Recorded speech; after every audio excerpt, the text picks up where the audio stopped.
underneath here. Sir, just put it underneath here. Put it underneath here.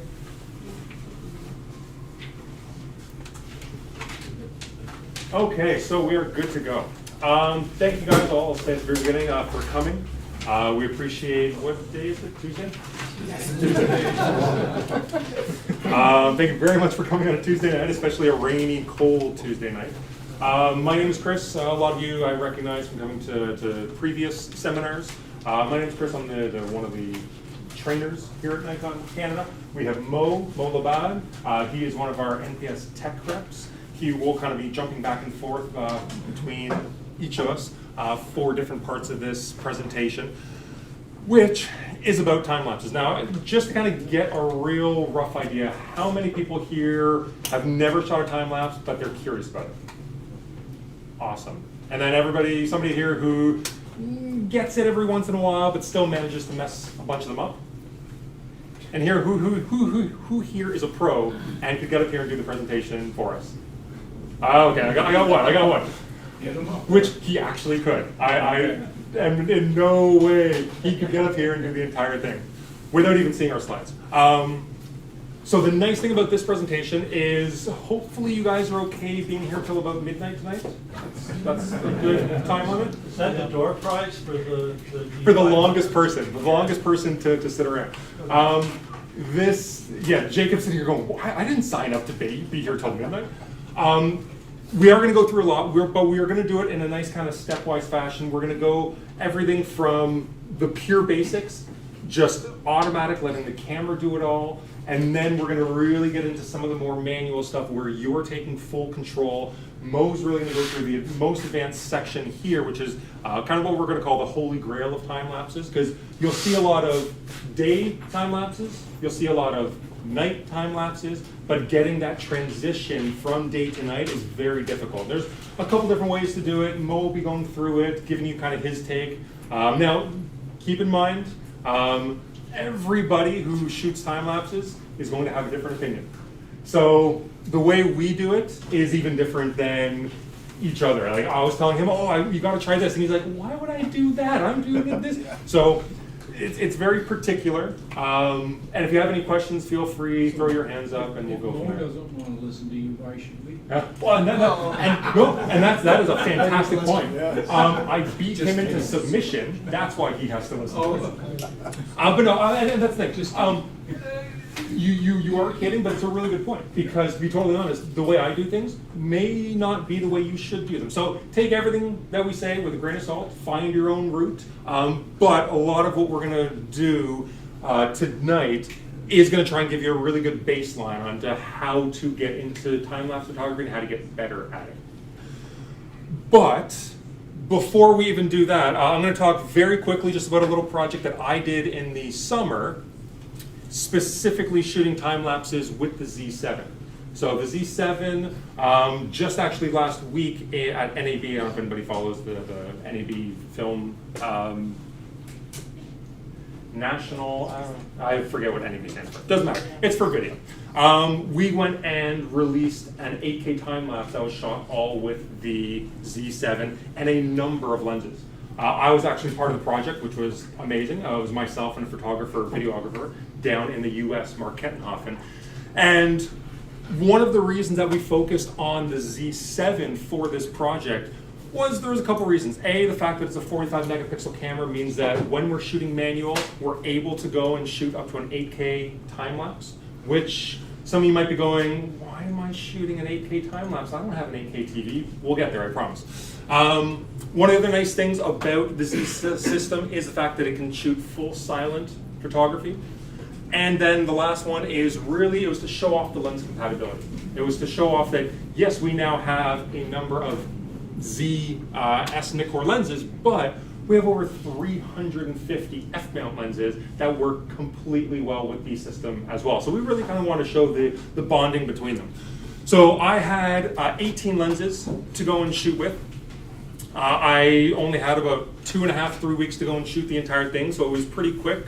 So I was able to pick some of the more prominent, iconic sections of Canada. So I did obviously Toronto, Ottawa, went over to Niagara Falls. Obviously I had to hit out west So went to Banff, Vancouver, up to Whistler, tried to kind of find as many iconic areas of Canada as I could, which meant that I was able to go and find some amazing scenes. But one of the scary things is this project that we had, it was before the launch of the actual camera itself. So it was a little bit scary to go and be talking about not only shooting the camera out in the wild, but to be shooting time lapses out in the wild. Because you go out with a pre-production camera sometimes, and okay, you gotta hide it, shoot, okay, it's back in the bag, everything's good, nobody saw me, I'm golden. Well, with a time lapse, I'm guaranteed to be there for at least 5-10 minutes. And it's a pre-production sample, so it sometimes may not be fully functional, so I might have to redo the sequence 2, 3, 4 times. So, who here's been to Niagara Falls, dead of summer, when there's 10 people deep? Yeah. It is absolutely rammed. So me sitting here with a little other Nikonian right there, me sitting here trying to go and shoot time-lapse sequences was a little bit scary because I know if my face shows up on Nikon Rumors, bye Chris, you're gone. So I started out with a very Batman Begins type of cover on the system so that nobody could really see it.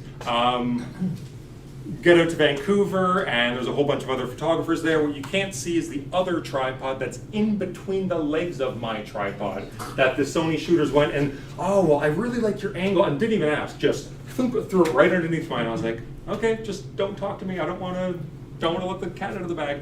So it was a very, very fun project. I got to see a lot of fun situations. I learned all the ins and outs of shooting through hotel windows. So if you've ever wanted to do that, good luck. Make sure that literally you bring a towel, you bring something as black as you can, and bring lots of gaffer tape, which you'll hear a lot about from Mo. He loves his gaffer tape. For this project, I loved it too. On Google, it's called the Ultimate Lens Hood. Ah. It goes down flat and it sucks out. I've seen that as well. I was on a budget. as good as amazing as Nikon is, we still have budget constraints. So when I said that I had to leave in 2 days and I needed to do, I kind of went, oh, I don't have the money and I don't have the time to actually get something like that. But there are definitely commercial options out there. I went for the rain jacket, put up against the window approach. I know it did mean a lot of late nights and a lot of early mornings. One of our managers here said, Chris, it looks like you're being pretty lazy on the job here. I'm like, yeah, that's at 4 in the morning. Let me see you get up at 3 to get there to go shoot the sequence. And then because of fog, have it not even be usable at all. Yes. But it was a fantastic project. It was a lot of fun. And it gave myself a lot more knowledge on shooting time-lapse and just kind of the ins and outs. So, let's start from the beginning and say that we want to go and shoot a time lapse. Before you even get close to figuring out settings, to figuring out where you're going to shoot, you have to figure out how you're going to do it. And by that I mean, are you going to let the camera compile it for you, or are you manually going to do it? Now, I'm being very generic here because this isn't in every single one of our cameras. And actually the manual compilation isn't in every single one of our cameras. Basically from about 7000 series, 71, 7200 and up has the automatic compilation. And then around the 5500 and up has the manual compilation. So not every single camera is going to have it, especially if you have a very old DSLR. But assuming that we're all working with relatively the same equipment, these are the two main ways that you have to do it. Do you want to let the camera go and do it for you, or do you want to go and do manual? Now, I will say there's no right or wrong answer here. The way most people do it is they start with automatic because they don't want to have to deal with all the processing that you're going to have to do if you shoot manual. And then once they start seeing a few of the problems that sometimes arise by shooting automatic, they'll slowly start making the move into manual. It's very similar to shooting RAW versus JPEG. How many people here, when they first started, they picked their camera out of their very first camera out of the box, and they just automatically started shooting RAW? A couple people. When you're shooting film, we're getting away from that. But most people, when they start shooting digital, they go JPEG and they transition into RAW just because there's a little bit more of a learning curve. It's the same with time lapses. You're going to start automatic and move into manual. So let's talk a little bit about automatic. What are the good and bad things about it? Well, with our newer cameras, I say max 4K resolution. That's for all of our current cameras, 7500, 850, D5. If your camera can only shoot 1080p video, it can only do a max of 1080p in time-lapse as well. So the max resolution of video that your DSLR has, the max resolution that it can go and shoot time-lapse. The beautiful thing about it is there's no editing required. You shoot it, the camera does it all for you. It'll take all the files you tell it to, but then it'll automatically make a nice little video file, whoop, up out of the camera, and you're all set to go, while still having a lot of control. So you still have control over the interval, the shooting time, the frame rate, whether you want to turn on or off exposure smoothing, which we'll talk a lot more about this later in the advanced section, and then also if you want silent photography turned on or off. The one downside, depending on what you're shooting, is going to be the time limit.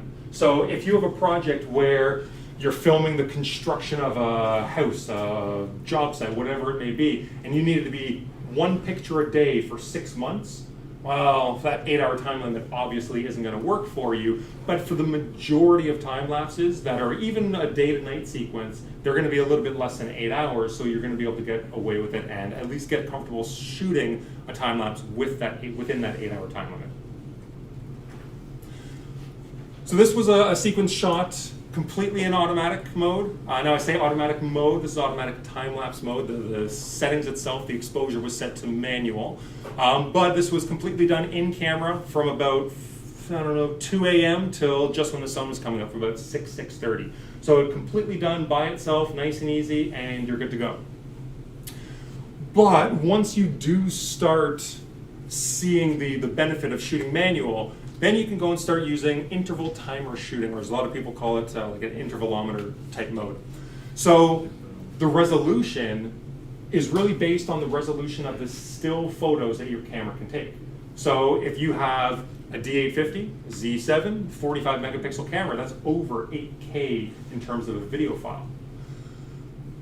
If you have a 20 megapixel D500, well, you can still do over 4K and kind of downsample if you want to. So you're limited to the resolution of the still image coming out of your camera, and you do have the most amount of control. This means not only while you're shooting, but also in the post-production world as well, which can be a giant pain in the butt, but it can also be a savior as well, especially when we start talking about flicker. Now the downside is editing.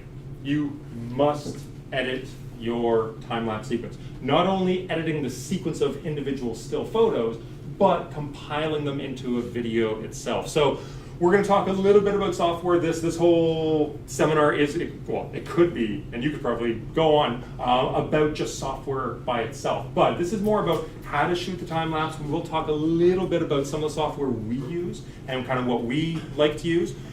But it is a huge, huge component of it, is the editing and the using third-party softwares. Okay, so just to kind of give you an idea, not only in terms of editing, not only in terms of time involved, but there's also a file size difference as well between shooting automatic versus shooting the manual compilation way. So if you're going to go and shoot automatic, and let's say we're going to shoot 4K, so we're using one of the newer cameras, either the 6 or the 7, the end result is going to be 14 seconds long, so that's your end resulting video. That consisted of taking 420 pictures. The end file is going to be roughly 40 megs. Well, what happens if we went and took that in RAW?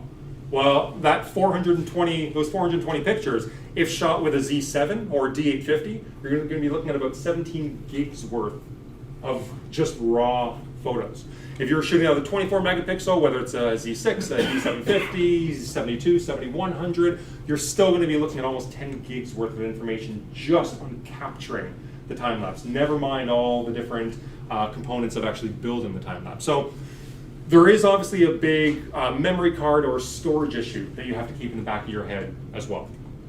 How many of you are totally being scared away shooting manual at this point? Okay, good. So in your brain, you figured out whether you want to shoot automatic or whether you want to do it the full manual way. Now we're kind of getting into the environment that we're actually going to be shooting the time lapse in. And this should now be at the top of your brain, motion.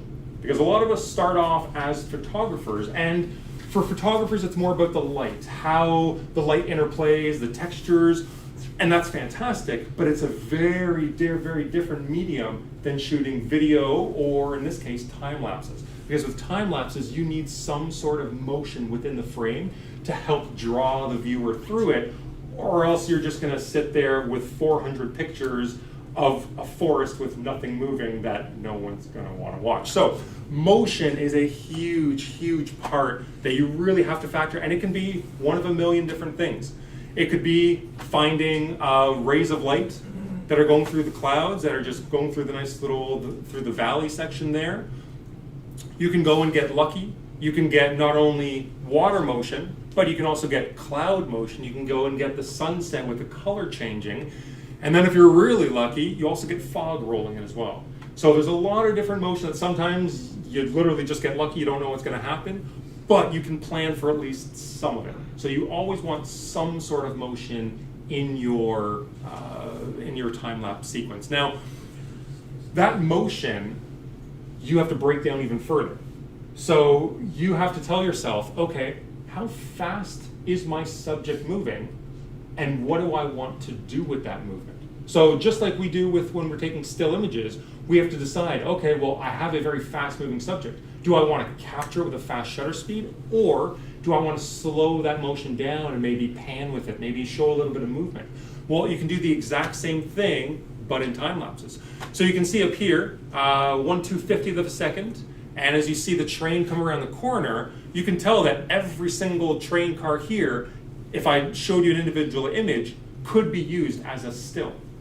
Now, I had a very small interval between my shots, so you still get relatively fluid motion, but the downside to to stopping the action sometimes is that you get a very staccato look. If I had, let's say, a 5-second long interval, well, I'd have my train moving from here to here the next frame, to here the next frame, and then it's gone.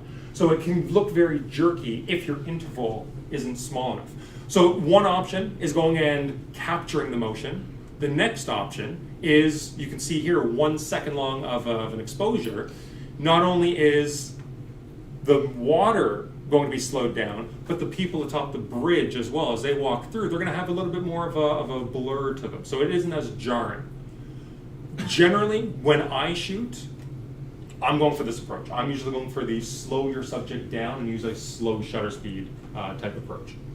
But there's never right or wrong. It's just kind of the way you want to do it, the subject, the things you have access to. We'll talk about neutral density filters later, but there's no right or wrong way. It's just what you feel for that particular project. Okay, so now we've dealt with how we're going to deal with the compilation. We've dealt with the motion in your subject. Now we want to deal with resolution, frame rate, the number of shots you're going to take, and the interval between. So these are the 4 key things that you're really going to have to, and I say have to because it's built into the intervalometer or into the screen options of the built-in automatic compilation option. So let's start off with resolution. How many people here have an 8K TV? All right, how many people here have a 4K TV? I still don't even have a 4K TV. So why would I be standing here telling you that it's an amazing thing to have an 8K resolving time lapse? This right here. Now, we're going to talk a little bit more about motion later, but do you see the movement in the time lapse here? This movement isn't created by manually zooming the lens as I'm shooting it. This is actually being done in post-production. So the initial file here was shot at 8K, but the output was 4K. So there's a lot of extra resolving, the extra information that I'm able to go and essentially do, if anybody edits, do a Ken Burns effect, do a zoom and pan, all in post-production, whether it's in Final Cut, Adobe Premiere, you name it. You have the ability to really zoom in while still outputting a very high resolution file. So Generally, I recommend, even if you know you're only going to be exporting this to a 1080p TV, still shoot higher than that. Shoot 4K if your camera can allow it, or if you're using one of our new ones, shoot 8K. Assuming that you can go and deal with the file size and all that stuff that comes with it, having that ability to not handcuff yourself and kind of free yourself to being able to put in zoom and pans if you want to, it actually does make a really big deal when you get to the final product. All right, so frame rate. Basically, there's different schools of thought on this. For me, 24 or 30 frames a second are the main options. I usually go for 30 frames a second. That's just kind of my go-to without any real rhyme or reason. The only time this becomes more critical is if you're doing a project where you're mixing and matching different file types. So if you're doing, let's say, a video at one side and then you're doing a time lapse to still images, well, you always want to match the video files up as much as you can. So if the rest of your video files are 24 frames a second, I'd recommend shooting the time lapses, editing them at 24 frames a second. Try and keep it nice and even. So for our 8K time lapse that we did, every single one of ours was edited at 30 frames a second. That's kind of my go-to. You can go and shoot at 60 frames a second if you need to. I'll sometimes use that if I want to cram more information while not having my end result into a very long video. I'll shoot 60 frames a second, and that'll just allow me to shoot more data into each sequence, into each second worth of video. Generally though, 30 is where I kind of go to. Okay, so this is one that gets a lot of people. They kind of start and they go, okay, well, number of shots, how am I gonna figure that out? Well, there's a couple different factors that you have to look at. It's gonna be how long is the shoot gonna take? And then what do you want the final length of the video to be? Now, I asked that last one to a lot of people and they look at me and they go, well, I'm meant to know how long my final project is gonna be? Well, the way I think about it is I generally try and keep my time-lapse sequences to about 12 to 15 seconds, mostly due to boredom. I could have the most amazing time-lapse sequence in the world. If I made you guys all sit here through a 5-minute long time-lapse, guaranteed, I don't care how much pizza's in the room, I don't care how much water, I don't care if we had beer in here, you guys would be going after about 3 minutes, like, I'm done, that's it, I'm out. So just to try and keep my viewer engaged, I usually try and keep it relatively small. So for me, it's a 12 to 15 seconds. So you have to do a little bit of calculations to figure out the number of shots. You have to know the frame rate. As I said, I usually pick 30. Length of video, I usually try and keep it around 12 seconds. All you do is you multiply the frame rate by that final video length, and you're gonna get 360 shots. Yes? Can we make a distinction between the final video versus the final clip? Because you're putting 15-second clips together to show. Well, yeah. So in that case, so the final video. So for, let's say, my 8K project was, let's say, 30 sequences that were all 6 seconds Right. long. So for me, my 12 seconds is going to be the individual clip. Right. Is going to be so right. So that's a distinction I should make. If you are doing a larger project that has, let's say, multiple time-lapse sequences in it, I aim for about 10 to 12, or 12 to 15 seconds for each smaller clip. And this is how you figure out the length of each clip, is to shoot to take the the number of shots, just to take the length of the clip, multiply by the frame rate, and you get 360. Now, this is if you're doing it the manual way. If you're doing it automatic, you have to do it a slightly different way. You have to tell the camera how long you're going to shoot for. So if you're gonna have the camera do it all for you, you can sit there and go, okay, well, I gotta figure out how long, let's say, the sun's gonna take to go down. It's gonna take probably about 45 minutes. I'll set it for an hour, hour and a half to make sure I get some of the nice light after the sun goes down.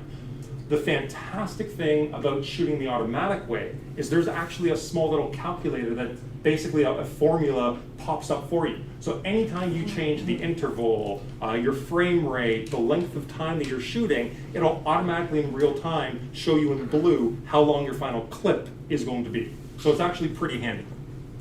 Now, when Mo and I first started talking about doing this presentation, he really wanted to know that clip length. That for him was, he wants to be able to figure that out. And he said, okay, Chris, we have to talk about equations. We have to have an entire section just on math. We want to sit here and I want to drill it into them. He wrote this all down. He said, okay, so we're going to go through this, we're going to go through this. The end result is going to be 70. Awesome. And I looked at him and I went, Mo, there's an easier way. There's an app for that. So there's a million different things that you can go and compute. So you can compute the final video length. You can compute how many shots you want to take. You can go and compute the duration of the shoot. Well, for me, there's a million different apps. I've kind of latched onto PhotoGrip just because it's relatively easy and it's free. And as you can see here, it walks you completely through it. You can lock off different aspects. If, let's say, your frame rate you know is always going to be 30 frames a second, you can put that little lock there and that'll lock it in. So there's a ton of different apps out there. This one for me is the one that I regularly use because it was easy, it was quick, and it was always on me because I had my phone. So if you start getting bogged down and start thinking, oh, how am I going to compute how many shots don't worry about it. Put your intervals and everything else into the app and it'll pop out a nice little answer for you.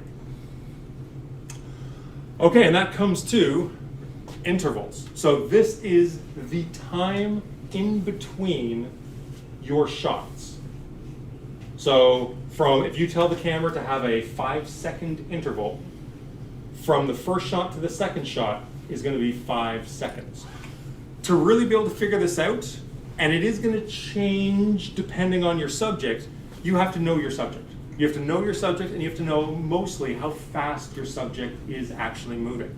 Now, why do I say that? Well, I have a couple examples here, one shot at 10 seconds and one shot at 30 seconds. And what I want you to notice, especially on the 30-second one, is the different types of movement depending on what we're looking at. So at 10 seconds, you're getting maybe 2 shots and then each car is gone. But the clouds are relatively smooth. Whereas 30 seconds, oh, everything is just way too fast. If your subject was the car, 30 seconds or even 10 seconds is way too long of an interval.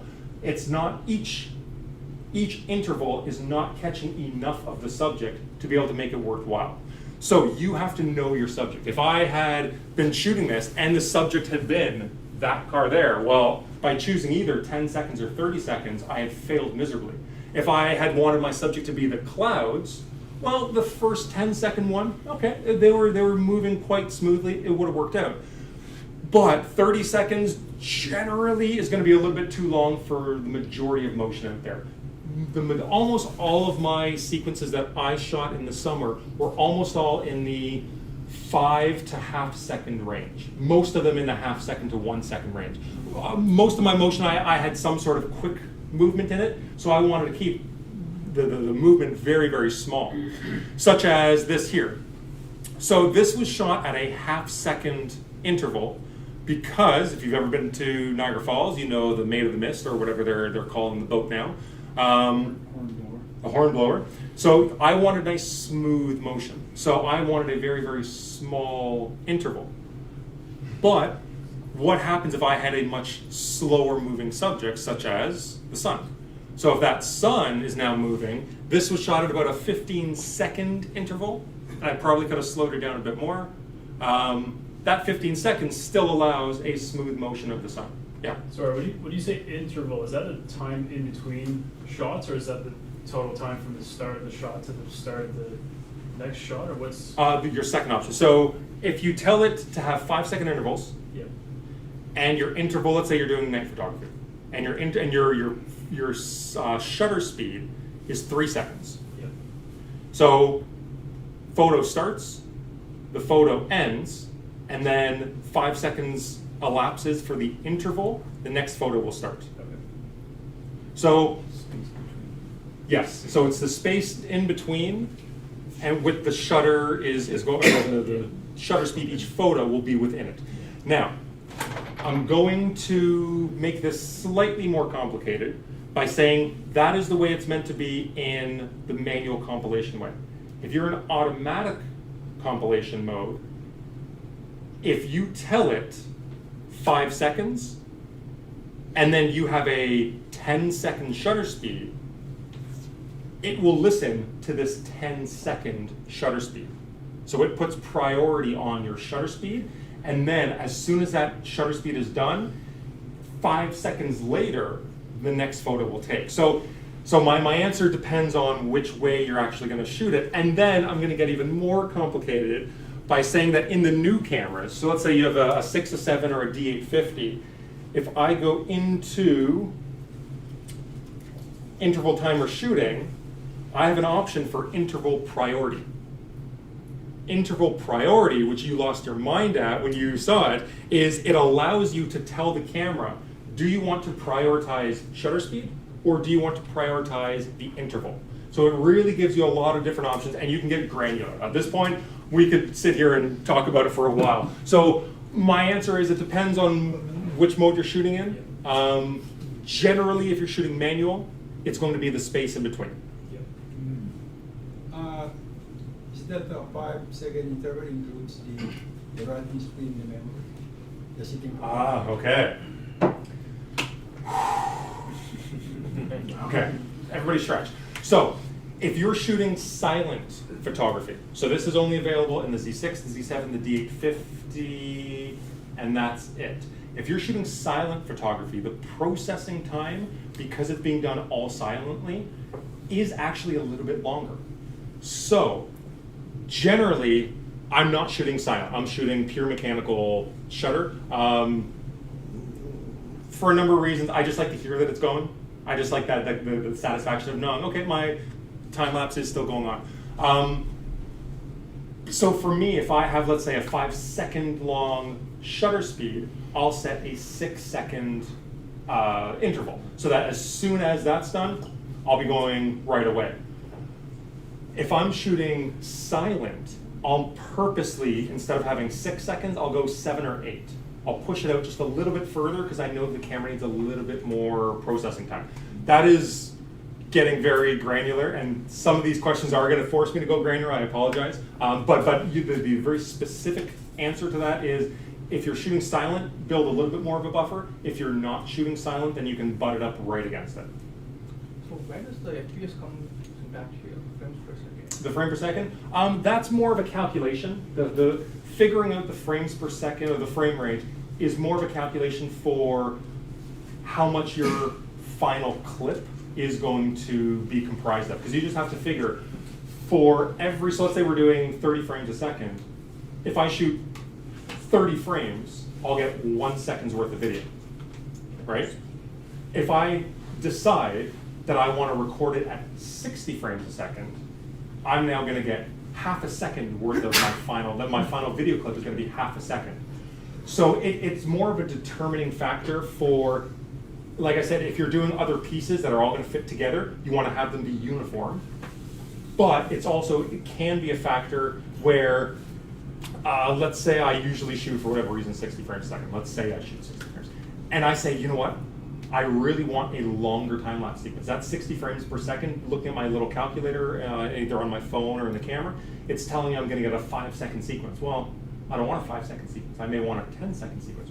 The easiest way, without changing any other variable, is to just go from my frame rate of 60 frames down to 30 frames, and boom, I now have a 10-second long clip as my end result. So it's more of a determiner for your final clip length than anything else.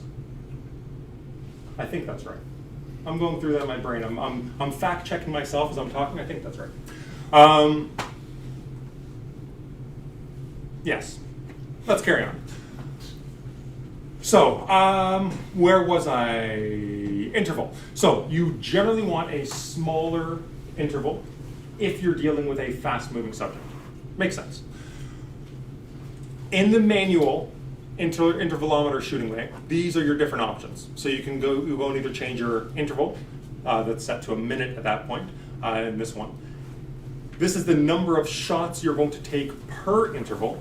So let's say you want to take 420 shots, you would change this number to be 420 times 1. Can anybody tell me why I have the option of changing this second number?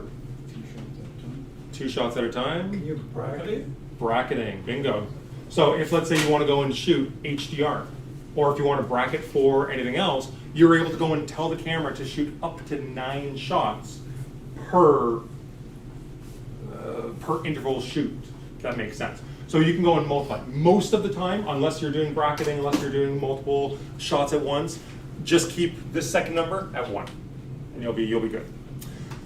Now, exposure smoothing, I'll touch on later on at the end of the presentation, and then silent photography. Silent photography, that essentially turns the newer cameras into full silent mode. It's not going to be actually firing the mechanical shutter.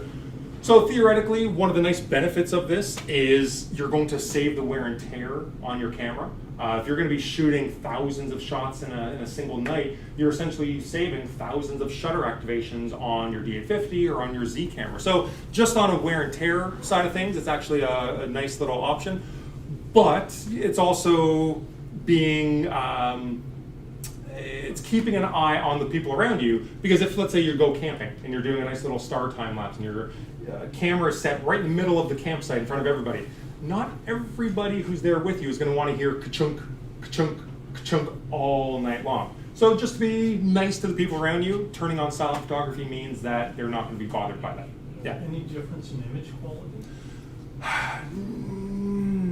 This is my brain is asking me how granular I want to go. Generally, no.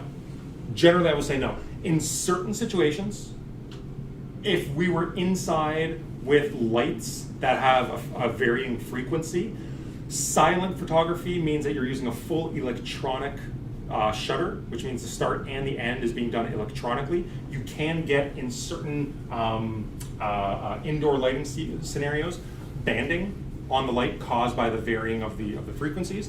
That is one downside. The other is movement. Have anybody heard of Jello effect? So yeah, so if I'm let's say I'm on a train. I'm on a train and I'm looking out, right, to the beautiful scenery outside the train. If I take a picture with a mechanical shutter at 1/8,000th of a second and a light pole goes by, that light pole is going to be stopped perfectly straight.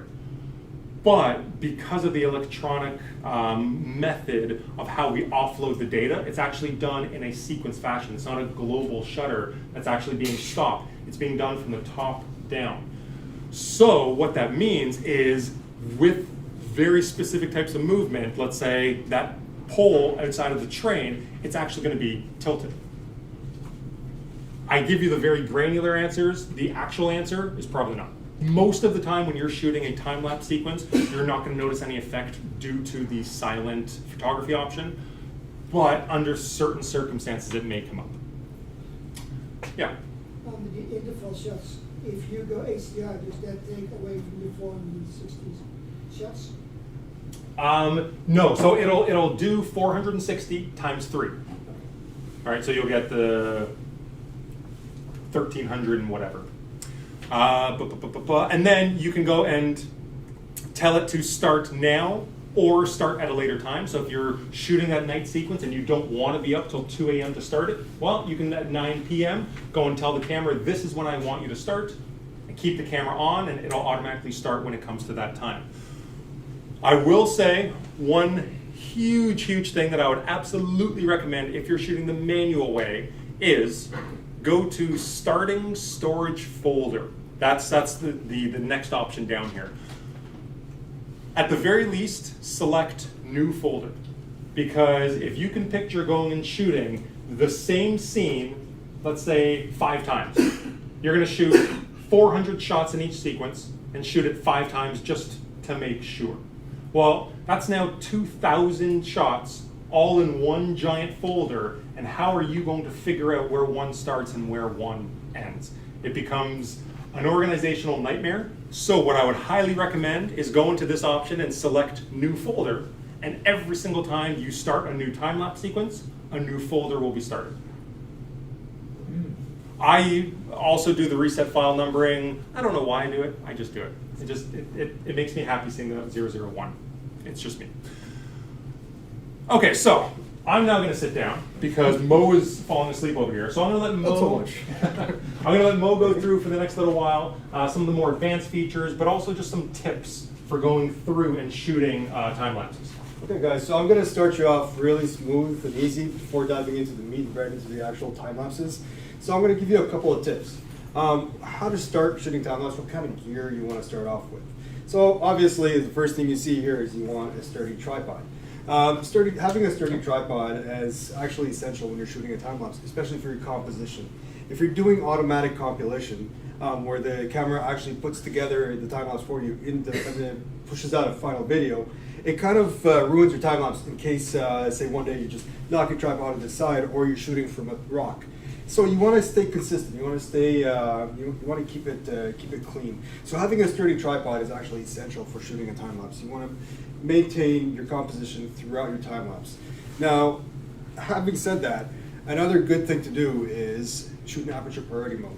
This is a good way to start when you want to do manual compilation. When you're shooting aperture priority in conjunction with auto ISO, you can actually be able to, it's kind of like putting your car into cruise control. So you set your speed limit, so you want to drive 100 kilometers an hour, and the car is going to adjust the speed, it's going to accelerate or decelerate to keep maintaining 100 kilometers an hour. Same thing with aperture priority mode. So you're going to set your aperture. If you're shooting a landscape, you're going to be at f16. You want to keep the camera at f16 throughout your time lapse, and then the camera is going to automatically calculate how fast or how slow the shutter speed should go in order to maintain a proper exposure at f16. In conjunction with auto ISO, that's going to make it even easier. It's practically doing all the work for you. So we're going into more and more intense stuff, but as we keep going, you're going to notice that the more control you grab, the more work it's going to require. And I will just jump in quickly and say that I fully agree with starting out shooting aperture priority mode, but there are purists out there who believe that you should only ever shoot in manual mode when shooting these time-lapse sequences. And that's not a bad thing. Absolutely, it's not a bad thing. You having full control over your shutter speed and aperture can be, to be honest, the difference between getting a phenomenal time-lapse sequence and getting something with a few issues with it that you'll have to work on afterwards in post-production. So there are huge benefits to shooting manual, especially if you're shooting at night. If you are shooting at night, I'll say disregard the aperture priority and only shoot manual, because you want to be as precise as possible. But start off an aperture priority if you're comfortable with that, because you have to keep in mind if there's a full cloudy day and there's not really changing light conditions, okay, you'll be fine in manual because you're not going to have a huge jump in the light changing. But most of the time we're shooting it with the sun out, with clouds out, and at that time, dealing with everything else along with changing on the fly your manual settings, it's a bit much at first. So I fully agree if anybody's sitting there grumbling, going, oh my God, they're saying to shoot with aperture priority mode and they're holding their hand down because they want to come up here and tell us that we're wrong. It's definitely a good starting point. Yes, it's a very good starting point. Yeah. It's really like, because now you're learning how to put together a time lapse. You're learning how to shoot it from start to finish. So being an aperture priority and auto ISO, I personally, even though I shoot my time lapses in manual mode, I will always use auto ISO. The last thing I want to think about is changing my ISO while I'm maintaining my shutter speed, and I want to be locked at this aperture. So auto ISO, I can set it to a maximum or a minimum, depending on what I want. So I don't want it to go above 12,800 ISO. I don't want my shots to be very grainy. So I'm going to set it to be at 12,800 maximum ISO, or 6,400. Usually I like to stay around that threshold, and let it roll. Also, you want to close the eyepiece shutter, especially when you're shooting night lapses. So time lapses at night, there's any kind of light going in through your lens and coming out, bouncing off the mirror and going through your viewfinder can actually cause some unwanted exposure in some of your frames. So the best way to do this is by closing your eyepiece shutter. And most of our cameras actually do come with a little accessory in the box that locks up the eyepiece shutter. But if you guys don't have that, gaffer tape. I need to start representing gaffer tape start selling them, because I live and swear by it. Gaffer tape is life. You're going to hear me say this again and again throughout our presentation, because when you're shooting time lapses, having a roll of gaffer tape on hand at all times could be a lifesaver. So moving on, bring extra batteries. Although our cameras are rated very high on CPA ratings, and even when the Z cameras came out, people were like, oh, the battery life is not that great. Well, we went out and we shot 5,788 images, and we're still at 59% battery, and this is on a Z camera.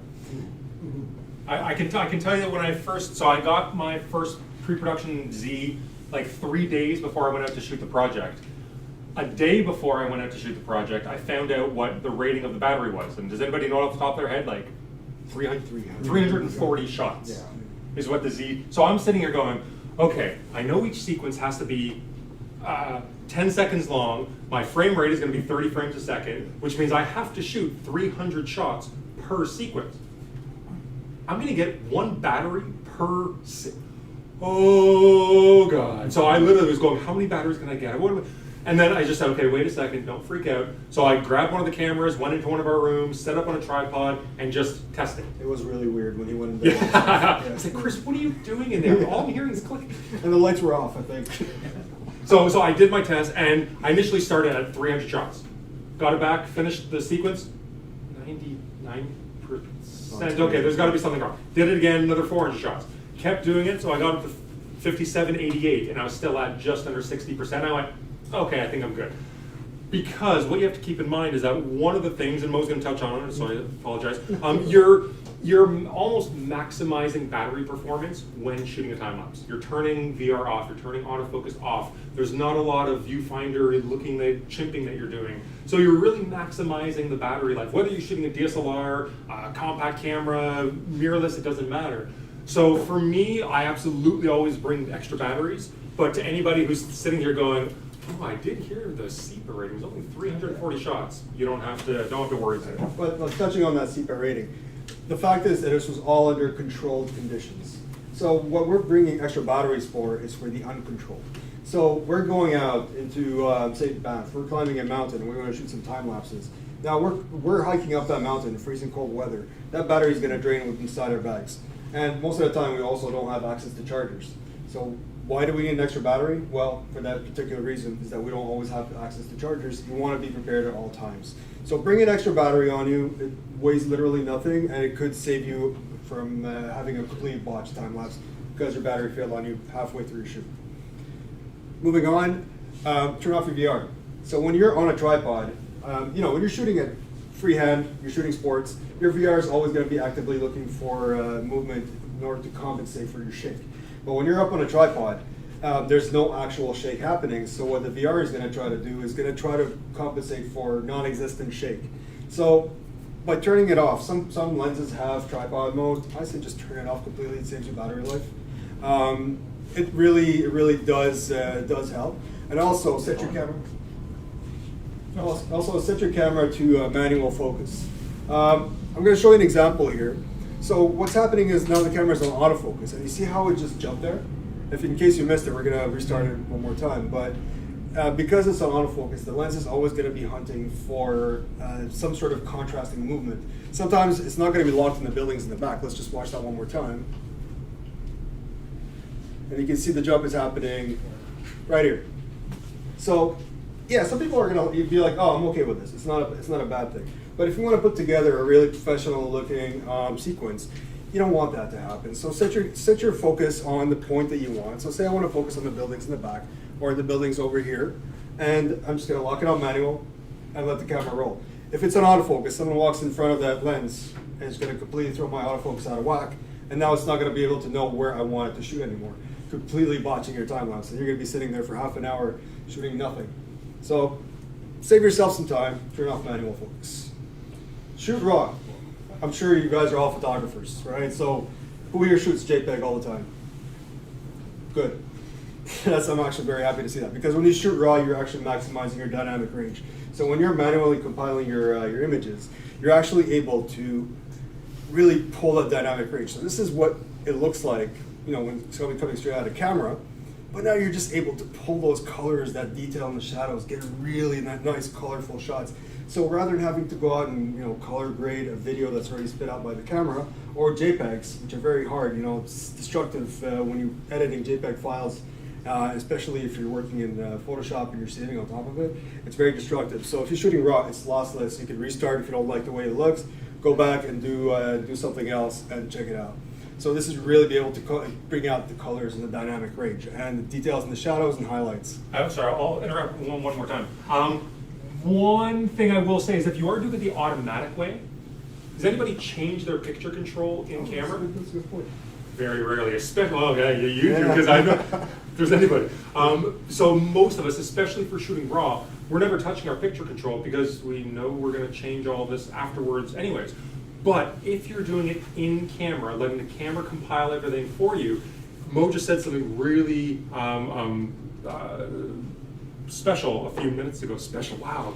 Sorry, that's not the word I wanted, but it came out. So you said something very special, which is if you already have a video file spit out from the camera, you now have to go and grade it. Well, how much play do you think you're going to have to go and get the colors right if you already have a movie file? It's going to be very, very, very small.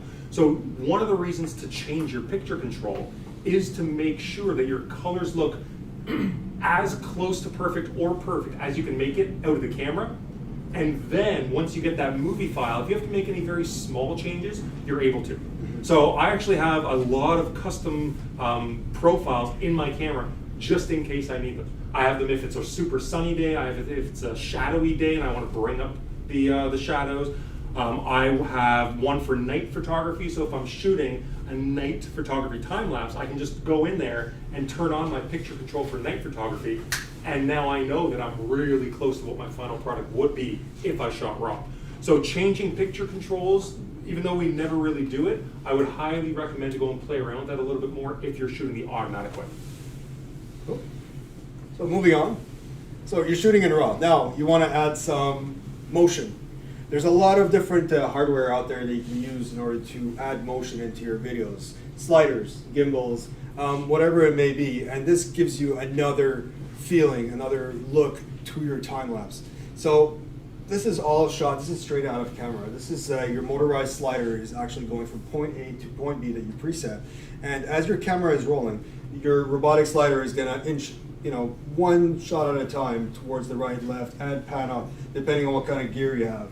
Now, included with the Z6 Filmmakers kit that we're actually just released is the Moza gimbal, which actually has, through the application, there's an app for it, where you can actually program different presets for time lapses. So say I wanted to start off on a level pan and move upwards towards the sky as my camera is shooting over time.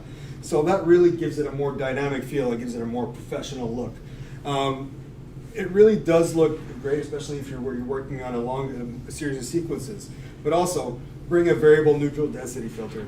Now I'm going to try not to break this again because I broke the box last time. Give it to me. You're not. I'm not. I don't I got trust it. Because I'm more used to clamshells, but this is actually just pull it out and then break it. Okay, I got it. All right, so you guys know what a neutral density filter is. Who doesn't? Never worked with one before. Okay, perfect. You guys know what it is. So basically, it's just it's a filter you put on your camera, and this is a neutral density. So as you turn it, it's a variable neutral density, and it adds density to your image. So this enables you to actually shoot during the day. During broad daylight, you're able to shoot long exposures. So if you want to get that creamy look in waterfalls, usually by dragging the shutter to 1/4 of a second or even longer, you're going to blow out your image. So you actually need to put a neutral density filter on there. And that gives you an even more rich, creamy feel to your waterfalls rather than a static, not a static, but an erratic, chaotic look that usually waterfalls come with. And also shoot the same location multiple times. Now I'm going to plug in gaffer's tape one more time for you guys, just in case, because when you set up a tripod and you're going out, you're shooting a cityscape, say I want to catch the blue hour. Nice sunset going on, I want to get the movement of people, we got, this is Parliament Hill, lots of things happening. It doesn't quite feel that rich yet. You can actually really step it up a notch if you just wait maybe an hour and you capture it at night. Because we've put in so much money into lighting up our cities. So especially if you're shooting cityscapes and night lapses in the city, there's a lot of money put into street lights. You have the cars moving, you have a lot of things. It gives you a more rich and dynamic feeling. It really depends on what you're looking for. But if you want to wait the extra 2 hours, I wouldn't recommend leaving your camera just hanging out in the middle of the city. So take a piece of gaffer's tape, put it on where your tripod feet were, kind of mark it, pack up, come back, maybe have a beer or two, have a drink, come back and set up your tripod in the exact places where you set up your gaffer's tape and let it roll again. And that way you'll be able to get two different feels for two different parts of the day of the same location. So, shooting at night. So this brings us really to shooting at night. Like I said, we put so much money into lighting up our cities. There's different kinds of light that we can achieve, lighting we can achieve at night. So you've got stars, you've got the steam clock over in Vancouver. Where is this? Gas down. Gas down, okay. See, I've never been there. But had this been shot during the day, it would nowhere near have the same look as what this looks like right now. Just the steam clock being lit out, this, steam coming out of it, all these lights are happening, and this really gives it a nice dynamic look.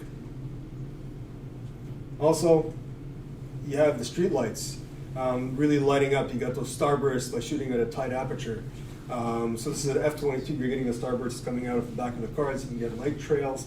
There's a lot of new lights that you can bring out by shooting at night, and all it takes is just having the eye for it. So this really does take planning. As Chris planned over here, he shot a tilt shift lens on. I call this a Rogers Center, but I learned this is called the Sky Dome. Sorry guys, I'm from Quebec. And so the Rogers Center, Sky Dome, actually looks really good at night because it's lit in a certain way, and you also have the CN Tower next to it. And there's millions and millions and millions of dollars put into lighting these stadiums and these national landmarks up. So had this been shot during the day, you would have slow-moving traffic. Everything is gridlocked because this is the Gardner, I believe. Yeah. So, so this is like, there's going to be gridlocked traffic. It's not going to look very good. So if you come back at night, you're actually going to get more lights out of the city and, just a lot more colors, right? And be patient, right? Just because they didn't get it for the first time doesn't mean it's never going to happen, right? A lot of different weather effects could ruin your shot. People could be ruining your shot. Someone could come in and knock over your tripod. You could ruin a sequence by just bumping into your tripod 1 second and your camera just tilts slightly to the left. That's your sequence is ruined. But be patient, start again. It never hurts to actually practice. And every time you practice, you learn that you've made a mistake and I'm not going to do this mistake again, because if you do, then you haven't learned anything. So it really does help. Now, once you've gotten everything down and you're ready to start doing it, we're going to do day to night time lapses, and this is where the real meat and bread of time lapses comes out. We're going to be shooting, from daylight and moving on, and you're going to get the transition into blue hour. As you can see, the exposure is staying the same. You're maintaining your exposure, you're maintaining your shutter speed, but all of a sudden things start to slow down, and lights start to come back on, and it's slowly transitioning to night. And this is the best way to show time moving. If you want to create a transition between different scenes in a movie, you want to show day to night, so this is the next day, you actually put that in there. And this is obviously, you guys know where this is? Of course, yeah. So I got to stay at an Airbnb when I first moved to the city. I stayed at an Airbnb for a month here, and I had a pretty cool view. So what I did is, I like the way this looks. I set up my tripod outside, and I took several shots. This didn't come out the first time because it's automatic compilation. Didn't work out very well. I tried aperture priority. It didn't work out very well. So what happened is I decided to go and take it up a notch and really put the effort into it. And this was shot over 3 hours, 3 different sequences. So one sequence was for during the day, one sequence was for blue hour, and one sequence for at night. And this video was not 15 seconds when it came out. If I was shooting for 3 hours, it was about 5 or 6 minutes long. But we sped it up for the sake of this video, not to put you guys to sleep. So it does take planning. You see something you like, and it's gonna be like, okay, this looks great during the day, and I want to see it at night. So I want to take it to transition. How fast do I want my shutter speeds? How slow do I want my intervals? You have to plan it all out. What kind of lens do I want to use? What kind of composition do I want? What is my main subject? Right? There's a lot of things that you have to factor in before actually going out and shooting the day to night time lapse. Because, like it or not, you got 2 shots per day. So daytime, like say the sunrise and the sunset. If you botch those up, you got to go move on to the next day. That's a whole day of shooting wasted. Don't be discouraged by the weather. So I try to do a day to night time lapse. So day to night. Night to day. It was around 3 o'clock in the morning. I said, this is really nice. I'm going to do a starscape, all that stuff. So I set up my camera outside and I let it roll. It was right next to a lake. Well, I went to bed and I woke up the next day and my entire lens has been fogged up for the last 3 hours. So the fog rolled in. I didn't get any shots. And I realized I should have brought a heat pack, put it on my lens just to keep away the condensation. Don't be discouraged. Try again. It could have added a really cool effect, but it was a wasted shot. Learning opportunity for me. So there's 3 ways of shooting day to night time lapses. You got aperture priority mode, multiple sequences and keyframing, and bulb ramping. So we're going to talk about them. We're going to quickly glide on top of them. So aperture priority mode is the easiest method. It requires minimal intervention because you can just set your camera to roll and it's just going to go. And it requires minimal control. You don't need to hover on top of your camera. but unfortunately it could result in unwanted flicker. We're going to talk about flicker. Chris is going to explain in the next couple of slides, but we're going to keep rolling for the sake of time. We're going to really, because this is really technical stuff, we're going to talk about multiple sequences in keyframing. So it is precise. Multiple sequences, you're shooting, like I said, you're shooting multiple sequences for your time lapse. You have a sequence for the day, you have a sequence for the blue hour, and you have a sequence for night. And you combine them all after in post-production. It's very precise. It does require you to hover though. So you have to be close to your camera, getting ready for when the light changes, and then you're going to adjust your shutter speed and your aperture. Well, the aperture is going to stay the same because you want to maintain your composition, but your shutter speed is going to change, and your ISO is going to change in order to compensate. Now I'll ask for them. How do you know when to change your sequences from day to blue to night? Well, you just look at your images. So you stop the time lapse, you look at your images. If the exposure is still uniform, keep it rolling. But if you're starting to underexpose, it's time to change your exposure. So you have to really hover. You have to be on top of it at all times. And you can also see by eye. If you touch the camera, you probably move the camera. So how do you change the aperture without moving the camera? Very carefully. Very carefully. Very carefully. I do it using SnapBridge, wireless camera control. Or you can really hold your tripod down, and on top of your camera, you got to know by heart, and you switch your aperture as it goes. But you really got to make sure you don't knock it or ruin your composition, because that's a lot of waste. Yes. And this is really where the sturdy tripod comes in It again. really does help. I could do an entire, even though I work for Nikon, I could do an entire presentation just on tripods Oh, yeah. and how important they are in so many different aspects of your photography. It might be a big initial investment, but the long-term return is huge for a tripod. Same thing with the camera. So it does give you a lot of control, but it does require a lot of post-production. So there's a lot of files being spit out of this camera. There's a lot of raw files, and if you decide to do bracketing, that's even more post-production. But you're really going to be able to pull out the maximum effect out of your time lapse.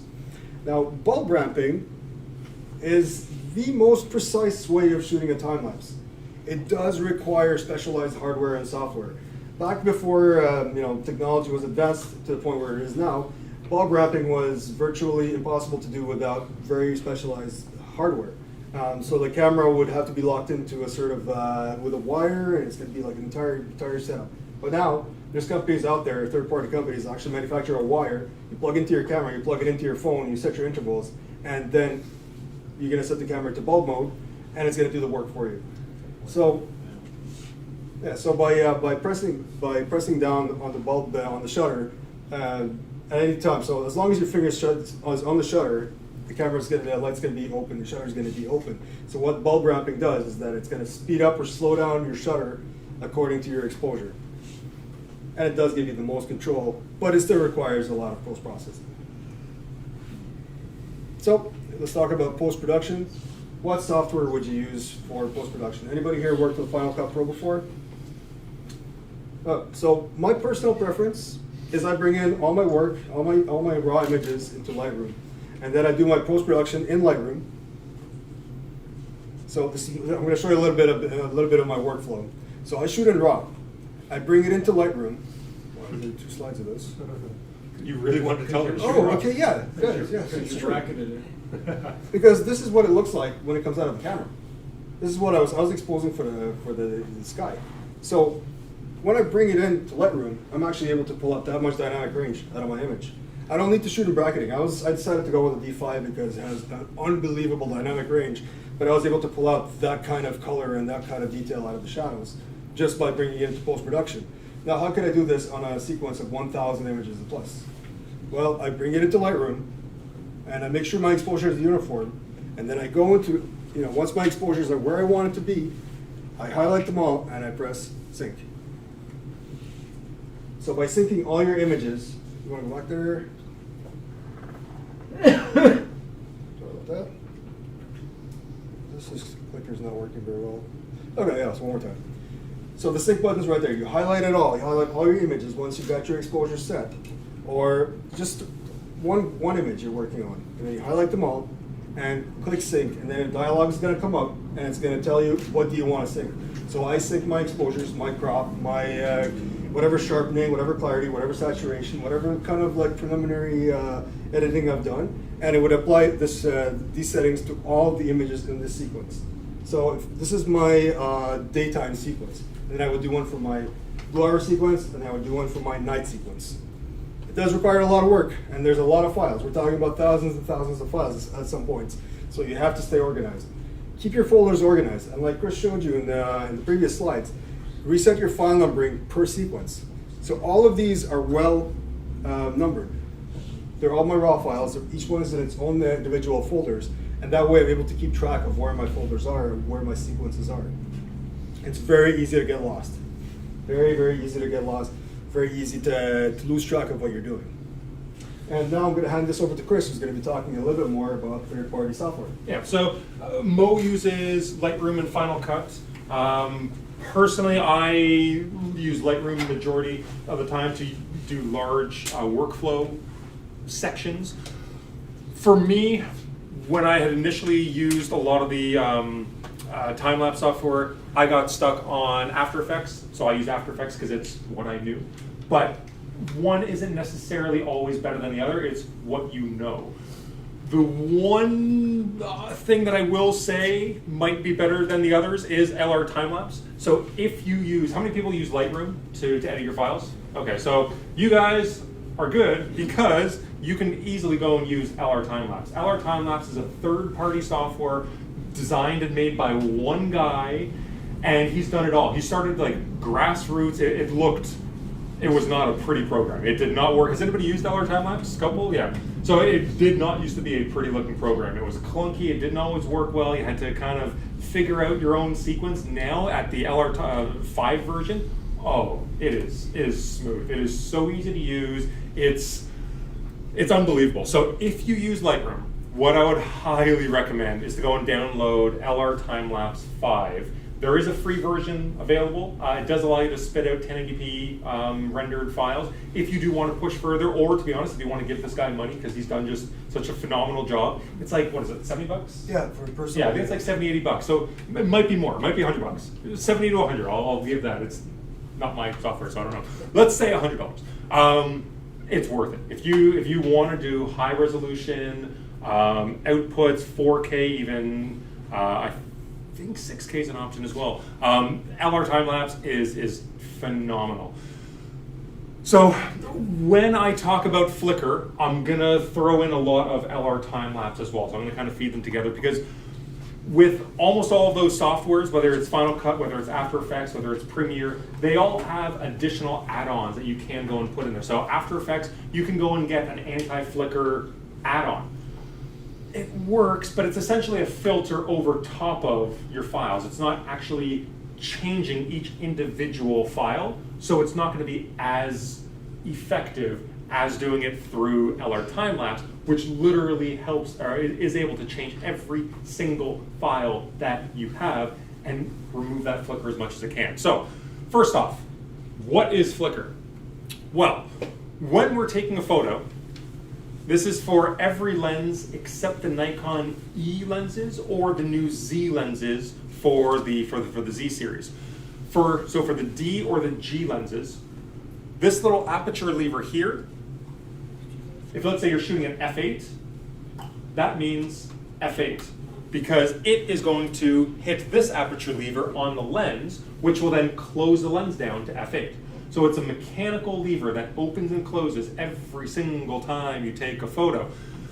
Now, as good as it is, a mechanical way of doing this, there may be slight variance. Is it every single time that if you're doing a 1,000-shot time-lapse sequence and you tell it to go f8, is it always going to be exactly here? Is it going to be a little bit above, a little bit below? So that means that the aperture may not always be going to the exact same location. If you're using an E lens, so any of our E lenses, such as we have our new 24-70 VR here, or the new Z lenses, they use an electromagnetic diaphragm, which means that it's being told electronically how much to go and close that aperture down, so it's much, much more accurate. That being said, what does Flickr actually look like? So there's varying degrees of Flickr. If you notice the sky, see that flickering you're seeing? So if I took this sequence of still images, printed them out to 8x10s and put them on the ground here, guaranteed we would not be able to see that variance in exposure from frame to frame.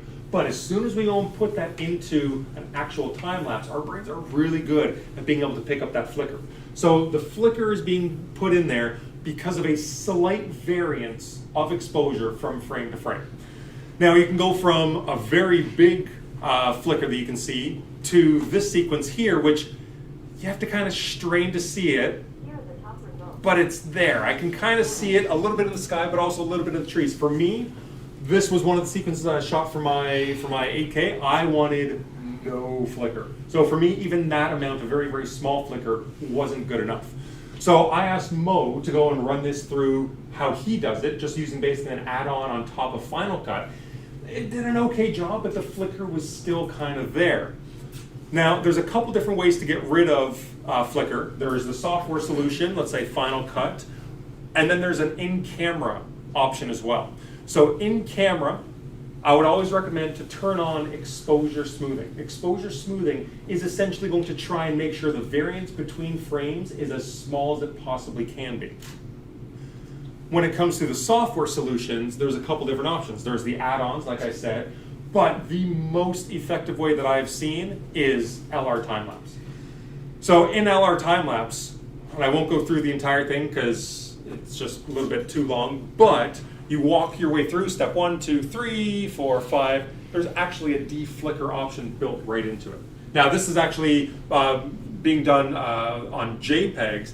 If you had shot it as a RAW file, it actually has a visual deflicker option as well, which just gives you a little bit more control. You can do multiple passes. It can get very, very granular, but it does a fantastic job.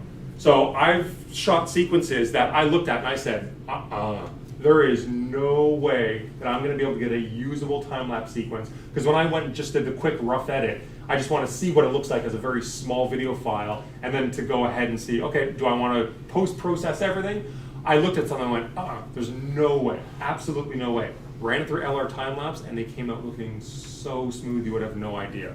So that same sequence that I showed before that had a minor bit, you go and look at it after it's gone through LR Timelapse, and this is, again, JPEGs, not RAW files, so you have even more control over RAWs.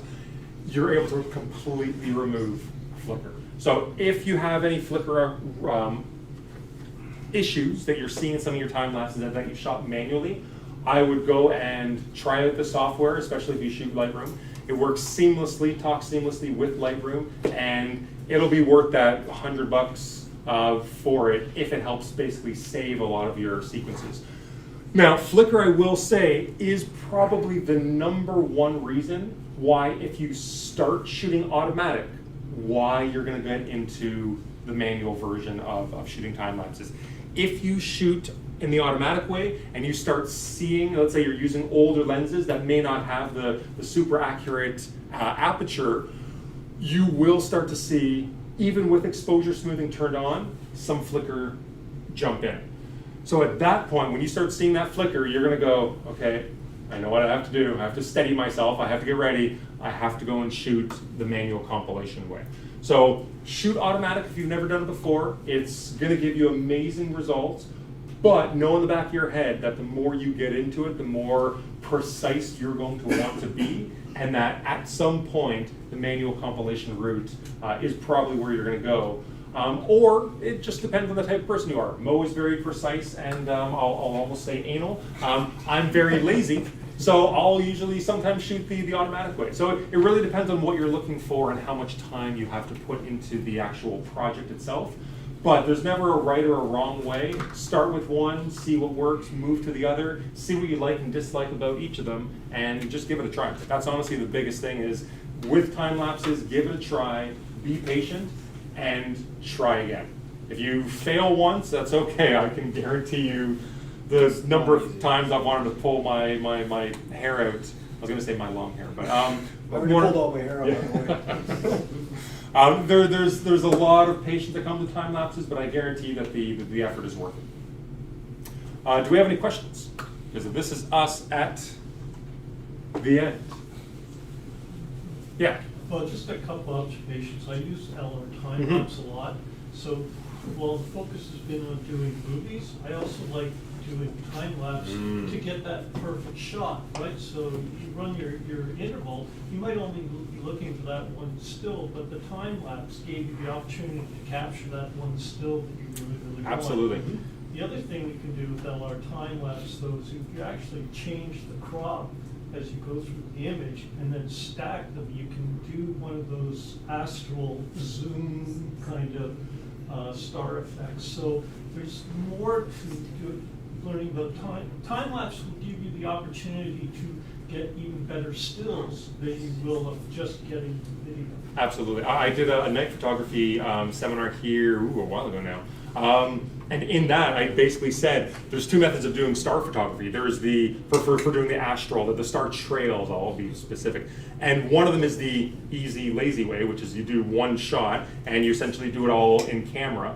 Or there's the proper way of doing it, and not only does it give you individual, beautiful star point shots, you can go and put them all together and get a beautiful star trail, and then you can take it even further and you say, okay, well, I've got 300 beautiful individual photos of the Milky Way. Why don't I go and push it a little bit further and now turn that into a time lapse? So you really are able to look at it from a number of different ways, all with basically one sequence that you've shot together. Thank you. Okay, so if we have, do you have one more? Yeah, I got one more. Last one. With the variable ND filters, I know, I don't know if anyone's experienced this with the X that shows up. Do you have any tips for?